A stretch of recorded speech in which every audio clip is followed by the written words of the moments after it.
मनोज जरांगेंनी सांगितलंय की माझ्या सुद्धा कुटुंबावर हल्ला होण्याची शक्यता आहे। एवढं काय एवढं सोडू उगायचं काय? त्या मनोज जरांगेंनी कुणाचं वाटोळ केलं वाईट?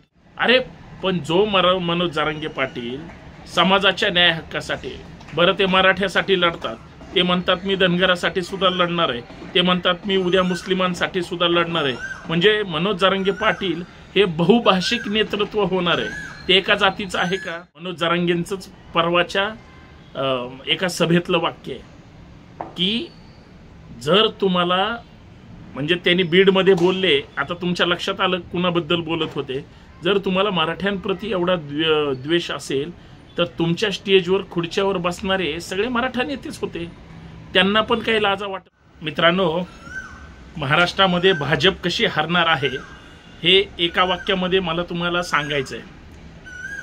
म्हणजे ज्या जरांगे पाटलांनी मराठ्यांसाठी, मराठा आरक्षणासाठी महाराष्ट्रभर रान उठवलं, नुसतं मराठ्यासाठीच नाही तर मनोज जरांगे पाटलांचा इतर जातींनी सुद्धा आदर्श घेतला पाहिजे की एखादा सर्वसामान्य नेता समाजाचा एखादा विषय पुढे घेऊन आल्यावर तो प्रामाणिकपणे लढतोय आणि अख्खा समाज पाठीशी राहतोय, अशा माणसाला अजून लोकांनी मतदान करून निवडून द्यायचंय।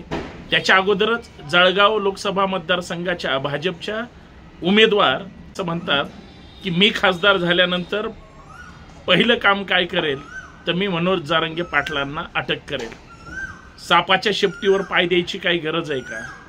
मला सांगा, एकतर देवेंद्र फडणवीस साहेब जे राज्याचे गृहमंत्री आहेत त्यांनी कायदा सुव्यवस्था कशा पद्धतीनं पाळले उगा महाराष्ट्र जाणतोय, आणि अशा परिस्थितीमध्ये तुम्ही आत्ता जर सध्याची राजकीय एकंदरीत परिस्थिती जर पाहिली तर तेच अंतरवली सराटीतलं आंदोलन मनोज जरांगे पाटील म्हणतात, मी म्हणत नाही। म्हणजे संतोष शिंदे खोटं बोलत असेल तर एक वेळ विश्वास ठेवू नका, पण मनोज जरांगे पाटलांनी सांगितलंय तिथं माता भगिनींवर, आया बहिणींवर लाठीचार्ज करायला मंत्रालयातून आदेश आला होता, म्हणतात की नाही? आता याच स्मिताताई म्हणतात, ज्या भाजपच्या आहेत, भाजपच्या उमेदवार आहेत, त्या म्हणतात मनोज जरांगेंना त्या ठिकाणी मी अटक करेल। आता मला सांगा, महाराष्ट्रातले आता उद्या मतदान होणार आहे, पुणे लोकसभेचं त्या ठिकाणी मतदान आहे, तिकडं बीड लोकसभेचं मतदान आहे, अर्थात नगरचं मतदान आहे, शिर्डीचं सुद्धा आहे, म्हणजे ज्या ज्या ठिकाणी मतांचा टक्का प्रचंड आहे, धाराशिवचं मतदान आहे। आता मराठ्यांनी जर ठरवलं त्यांच्या मराठ्यांच्या नेत्याला मनोज जरांगे पाटलांना अटक करणारे कोण? भाजपच्या खासदार, मग भाजपलाच मतदान करू नका ना असं मी नाही म्हणत, लोक म्हणतील समाजातले। मला सांगा मग काय होणार? म्हणजे स्वतःच भाजपनी कसं म्हणजे हरवून घ्यायचं, किंवा महाराष्ट्रातल्या लोकसभेच्या निवडणुकांमध्ये भाजपचा कसा 100% पराभव होईल याचं संपूर्ण नियोजन कुणी केलंय? तर भाजपच्याच उमेदवारांनी केलंय, नेत्यांनी केलंय, त्यांच्या चेले चपाट्यांनी किंवा कार्यकर्त्यांनी केलंय।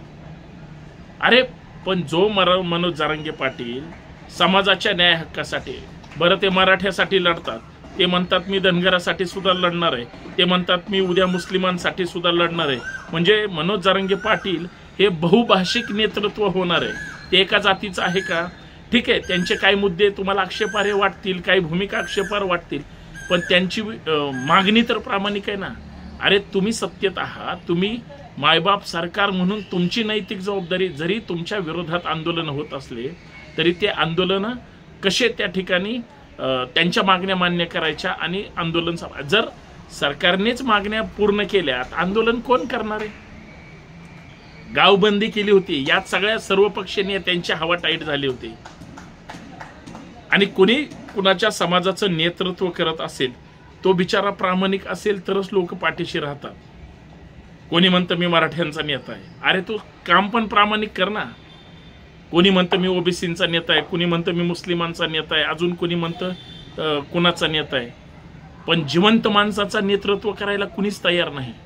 जाती जाती धर्मात विभागणी करायची आणि त्यांच्या विरोधात त्यांना लढवायचं, नाहीतर धर्माच्या विरोधात एकमेकांना लढवायचा हा सुपर कार्यक्रम सुरू आहे। आणि त्याचीच परिचिती आता तुम्हाला येणाऱ्या निवडणुकांमध्ये दिसेल किंवा दिसते सुद्धा। आता भाजप मायनस कुठं कुठं आहे, विदर्भात भाजपचा सुपडा साफ होईल। चुकून नागपूरची जागा आली तर, नाहीतर ती सुद्धा राज्यातल्या बड्या नेत्यांनीच तिथं चिमटा काढण्याचा प्रयत्न केलाय, भाजपच्याच, विसरू नका। बाकी पश्चिम महाराष्ट्रात भाजपचा उमेदवार आला तर येईल एखादा दुसरा, नाहीतर विसरून जावा। अजून 2 टप्पे समजा व्हायचेत, त्याच्यात 1, 2, 4 आणि पहिले एखाद दुसरा, असे 5-6 लय झालं। 8-10 उमेदवार जर भाजपचे सोडले तर जे 45 पारचे स्वप्न बघतात आणि जे 400 पारच्या गप्पा मारतात ना, सुपडा साप बोलायचंच नाही का।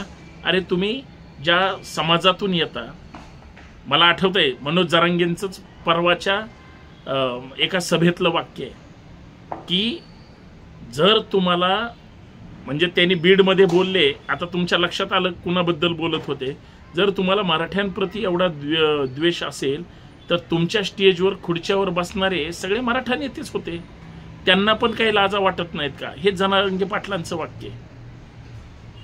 प्रत्येक नेत्याच्या पाठीशी सगळ्या जाती धर्माचे लोक आहेत, याचा अर्थ ते त्याच्या मागे पळतील असं काही नसतं। आणि त्यांनी पुढे हे पण म्हणले, जे मराठ्यांना टार्गेट करतात किंवा ओबीसीतले नेते सुद्धा ओबीसींना टार्गेट करतात, हे लक्षात ठेवा। एवढे वर्ष धनगर लढतात, कधी धनगराच्या आरक्षणाविषयी कुठल्या ओबीसी नेत्याने चकार शब्द काढलाय का? नाही। मुस्लिमांचं तर बोलूच नका, बिचारे त्यांचं नेतृत्व सुद्धा त्या पक्षाच्या सर्वोच्च नेत्याच्या पुढे जात नाही का? तर तोच मायनॉरिटीमध्ये असतो, तो कधी मागणी करणार? हा सगळा असा खेळ सुरू आहे। म्हणूनच उद्याच्या मतदान दाबताना सुद्धा लोक मनोज जरांगे पाटलांचा चेहरा डोळ्यासमोर ठेवतील, कारण मनोज जरांगे पाटलांनी अजून एक महत्त्वाची ब्रेकिंग न्यूज तुम्हाला सांगतो। मनोज जरांगेंनी सांगितलंय की माझ्या सुद्धा कुटुंबावर हल्ला होण्याची शक्यता आहे। एवढं काय एवढा सूड उगायचं काय? त्या मनोज जरांगेंनी कुणाचं वाटोळ केलंय, वाईट केलंय? त्यांनी कुणालाही पाठिंबा दिला नाही आणि त्यांनी कुणाचा विरोधही केला नाही। समाजाने ठरवायचे कुणाला निवडणुकीला उभं करायचे, कुणाला मतदान करायचे आणि कुणाला पाडायचे। त्यांनी समाजावर ढकललं। समाज अख्ख्या महाराष्ट्रात आहे हो।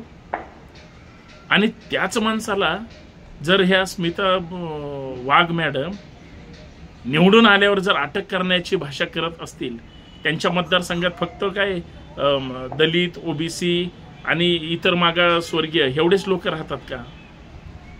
आणि मुस्लिम राहतात का? इतर मराठा समाजाचे नाहीत का? मग ते ह्यांना त्या ठिकाणी काहीच हे करणार नाहीत का? काय चाललंय? म्हणजे हे जाणीवपूर्वक महाराष्ट्रामध्ये चिथावणीखोर वक्तव्य जे केलं जातंय त्याची हे परिचित आहे। अहो, मनोज जरांगे पाटलांच्या केसाला जरी धक्का लागला आणि असं म्हणतात जे लाखोचे लोक आरक्षणासाठी रस्त्यावर उतरले होते ना, संवैधानिक पद्धतीनं अटक झाल्यानंतर साधा मूक मोर्चा जरी काढला तरी लाखो नाही करोडो लोक फक्त रस्त्यावर जरी आले तरी सगळं बंद होईल, त्यांना आंदोलन पण करायची गरज नाही।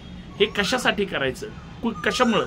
म्हणजे अटक करून मिळणार काय त्या भाजपला किंवा त्या मॅडमना सुद्धा? आता लोक ठरवतील त्यांना निवडून द्यायचं की द्यायचं नाही। आता त्यांना निवडून द्यायचं का पाडायचं?